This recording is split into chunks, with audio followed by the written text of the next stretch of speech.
Բարև ձեզ, դուք դիտում եք հորիզոնը։ Վարչապետի գլխավորությամբ տեղի ունեցել քննարկում առողջապահական հաստատությունների կառուցման ծրագրերի վերաբերյալ առողջապահության նախարարը զեկուցել է կապիտալ բնույթի շինարարական աշխատանքների ընթացիկ իրավիճակի, առողջապահության ոլորտում կառուցման, վերակառուցման եւ վերազինման համար 2025 թվականի համար նախատեսված կապիտալ ծախսերի վերաբերյալ։ Մանրամասներ են ներկայացվել, թե ինչ փուլում են գտնվում տարբեր առողջապահական հաստատությունների նախագծման, կառուցման եւ հիմնանորոգման աշխատանքները։ Քննարկում է ծավալվել շինարարական աշխատանքներին վերաբերող ընթացիկ հարցերի շուրջ, վարչապետը ընդգծել է սահմանված ժամկետներում եւ որակի չափանիշներին համապատասխան աշխատանքները ավարտելու կարեւորությունը եւ հանձնարարել է հետեւողական աշխատանք իրականացնել այդ ուղղությամբ։ Starlink արբանյակային ինտերնետը արդեն հասանելի է Հայաստանում, Facebook-յան էջում գրառում է արել վարչապետը։ Starlink-ի բաժանորդները կարող են իրենց աշխատանքը կազմակերպել Հայաստանի Հանրապետության ամբողջ տարածքում, բնության գրկում, սարերում, դաշտերում, անտառներում, մնալով անմիջական կապի մեջ աշխարհի եւ բնության հետ, գրել է նա։ Պաշտպանության նախարար Սուրեն Պապիկյանի գլխավորությամբ տեղի ունեցել Պաշտպանության նախարարինքից կոլեգիայի նիստ քննարկվել են զինված ուժերի կերպափոխման հայեցակարգից բխող օրենսդրական փոփոխությունների ընթացքին առնչվող հարցեր։ Հանրապետության նախագահ Խաչատուրյանն ընդունել է Հայաստանում Արաբական Միացյալ Էմիրությունների դեսպանին, քննարկվել է երկու երկրների միջև բազմոլորտ համագործակցության հետագա խթանման վերաբերյալ հարցերի լայն շրջանակ, մտքեր են փոխանակվել նաև տարածաշրջանային զարգացումների եւ ընդհանուր իրադրության վերաբերյալ։ Նախագահը ընդգծել է, որ Հայաստանը հավատարիմ է Հարավային Կովկասում կայուն եւ հարատև խաղաղության հասնելու իր դիրքորոշմանը։ Դեսպանը վերահաստատել է իր երկրի պատրաստակամությունը հնարավորինս նպաստել մեր տարածաշրջանում կայուն խաղաղության հաստատման գործընթացին։ Ղազախստանում գտնվող արտաքին գործերի նախարար Միրզոյանը այցելել է Աստանա միջազգային ֆինանսական կենտրոն, ծանոթացել է ընկերությունների ներգրավվածության համար ստեղծված պայմաններին եւ ներդրումային միջավայրին։ Նախարար Միրզոյանին ներկայացվել է նաև կենտրոնի մաս հանդիսացող կառույցի գործունեությունը, որը նորարարական լուծումներով մեկ պատուհան սկզբունքով ապահովում է Ղազախստան ժամանող օտարերկրացիներին անհրաժեշտ ծառայությունների մատուցումը։ Արտաքին գործերի նախարարի տեղակալ Աբի Սողոմոնյանը Վիեննայում Հայաստանի խնդրանքով հրավիրված ԵԱՀԿ մշտական խորհրդի հատուկ նիստին հանդես է եկել ելույթով ընդհանուր առմամբ երկու տասնյակի հասնող ԵԱՀԿ պետությունների պատվիրակությունների ներկայացուցիչներ են ելույթ ունեցել եւ հիմնականում ողջունել են Հայաստանի եւ Ադրբեջանի միջև խաղաղության համաձայնագրի տեքստի համաձայնեցումը եւ դրա շուրջ բանակցությունների ավարտը։ Նրանք նաեւ կոչ են արել շուտապույտ ստորագրել եւ վավերացնել համաձայնագիրը։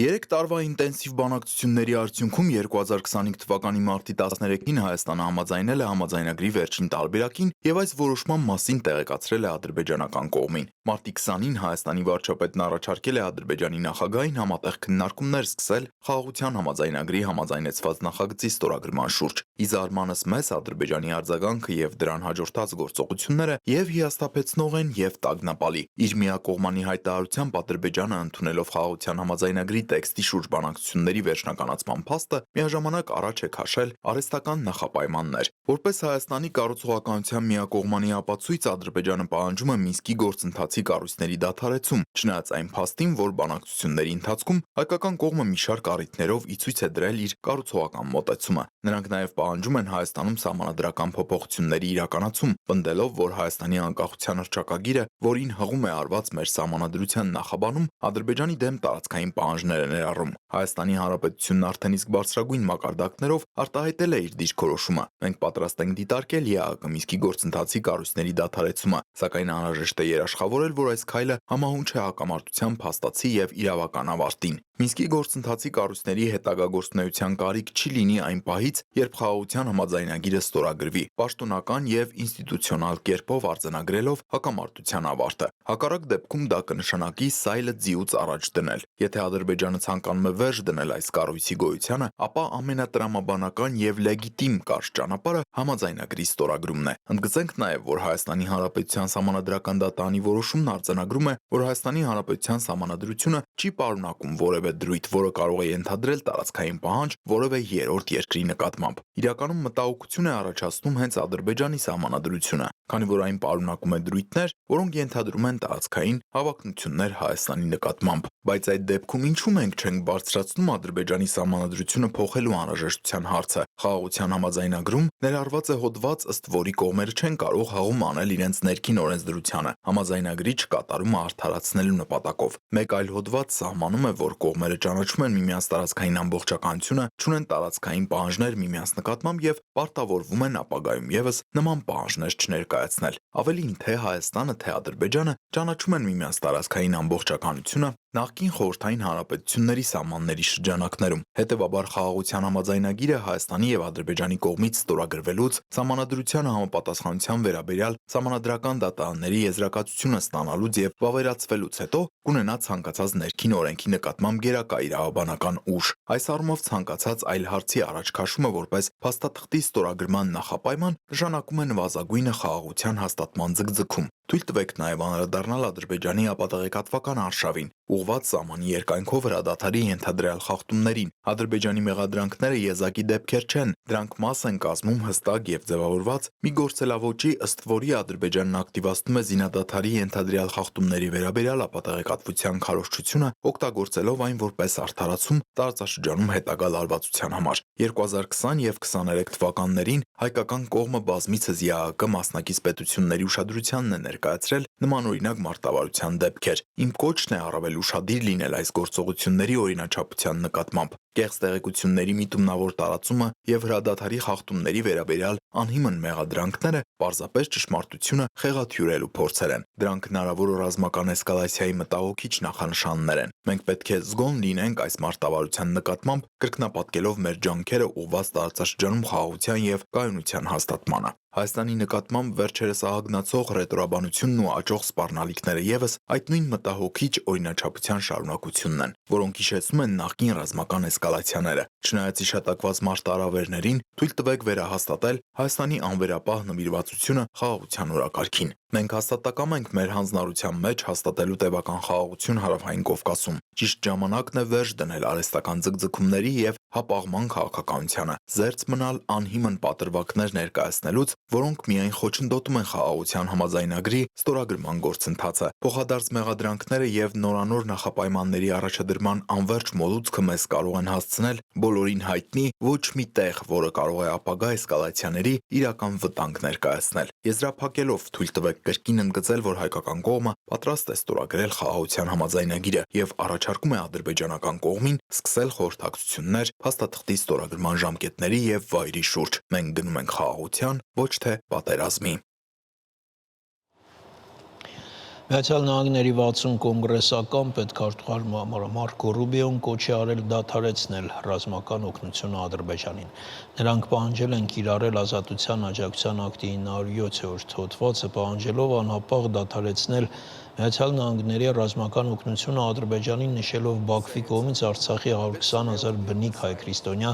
բնակչության էթնիկ զտումները, ինքնիշխան հայկական տարածքների շարունակական օկուպացիան, ինչպես նաև հայ գերիների անօրինական կալանավորումն ու բռնությունները։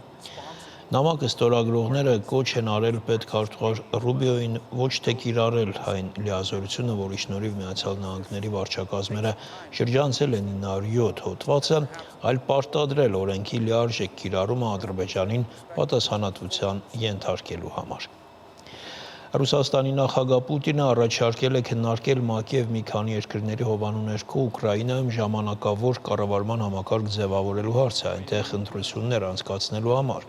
Ըստ նրա, Ռուսաստանի համար հասկանալի չէ, թե ուկրաինական կողմից ում հետ պետք է որևէ համաձայնագիր ստորագրի, քանի որ վաղը այնտեղ կգան այլ առաջնորդներ։ Ըստ Պուտինի, միայն ընտրություններից հետո հնարավոր է սկսել խաղաղության պայմանագրի շուրջ բանակցությունները։ Պուտինը նշել է, թե Ուկրաինայում ժամանակավոր կառավարման համակարգը թույլ կտա անցկացնել ժողովրդավարական ընտրություններ եւ իշխանության գա ժողովրդի վստահությունը վայելող ունակ կառավարություն։ Իրանը պատասխանել է միջուկային համաձայնագրի շուրջ բանակցելու Միացյալ Նահանգների նախագահ Դոնալդ Թրամփի նամակին, հայտարարել է Իրանի արտաքին գործերի նախարար Աբբաս Արաղչին, նշելով, որ նամակը ուղարկվել է Օմանի միջնորդությամբ։ Այդ նամակում ամբողջությամբ ներկայացվել են Իրանի տեսակետները, սակայն Պաշտոնյան չի բացահայտել նամակի բովանդակությունը, եռնագործակալությունը, նշել էր, որ Թրամփը մարտի 12-ին է նամակ ուղարկել Իրանին Արաբական Միացյալ Էմիրությունների ներկայացուցիչի միջոցով։ Թեև նամակի բովանդակությունը պաշտոնապես չի հրապարակվել, Թրամփը ասել է, որ խնդրել է Իրանին բանակցություններ սկսել միջուկային նոր գործարքի շուրջ։ 2019 թվականին Հայաստանում մեկնարկած գյուղատնտեսության ապահովագրության ծրագիրը ընդլայնվել է, արդեն տրամադրվում է 13 մշակաբույսի ապահովագրություն եւ ինչը ներառում է 4 ռիսկ։ Էկոնոմիկայի նախարարության գյուղատնտեսության ծրագրի նախագծման վարչության ղեկավարը ներկայացրել է, թե ինչ փոփոխություններ են սպասվում գյուղատնտեսության ապահովագրության ոլորտում։ Եթե մինչև 2025 թվականը սուբսիդավորվում էր ապահովագրավճարի 50-ից 60%-ը, 2025 թվականին կսուբսիդավորվի ապահովագրավճարի 70-ից 80%-ը, սա մեծ մասնաբաժին էր կառավարության կողմից սուբսիդավորման։ Կարևոր եմ համարում այս փաստը նշել, որ նույնիսկ երբ որ մենք զարգացած երկրների փորձը ևս ուսումնասիրում ենք, շատ քիչ երկրներում է, որ կառավարությունը այսչափ մեծ աջակցություն է ցուցաբերում ապահովագրավճարի սուբսիդավորման հարցում։ Ճիշտ է, բոլոր երկրներում է սա հովանավորվող ոլորտ է հանդիսանում եւ կառավարությունները աջակցում են, բայց 70-ից 80% աջակցության չափը սա բավականին մեծ աջակցության չափ է, որպեսզի տնտեսավարողների լայն շրջանակ կարողանա օգտվել այս ծրագրից, մատչելի լինի գյուղացիական տնտեսավարողների համար եւ կարողանան դիմեն եւ ապահովագրեն իրենց այգետարածները։ Միևնույն ժամանակ նշեմ, որ քանի որ Սվիսրեն այս տարի իր պայմանները, երբ որ ներկայացրել էր վերապահովագրության հետ կապված, ապահովագրական ընկերությունների համար այդքան էլ ձեռնտու չէր ներկայացված պայմանները, կառավարությունը եւս էլի հանձնառություն վերցրեց իր վրա 2025 թվականին վերապահովագրության դերակատարումը վերցնել իր վրա եւ ըստ 2025 թվականի գյուղատնտեսության ապահովագրության ծրագրի, եթե վնասաբերությունը գերազանցի 200% եւ ավել լինի, ապա գերազանցող մասը եւս սուբսիդավորվելու է կառավարության կողմից։ Սա հնարավորություն կտա, որպեսզի ապահովագրական ընկերությունների գործունեությունը որոշակի կայունացում լինի, նրանց ռիսկը որոշակի կառավարելի դառնա եւ դրանով կարողանան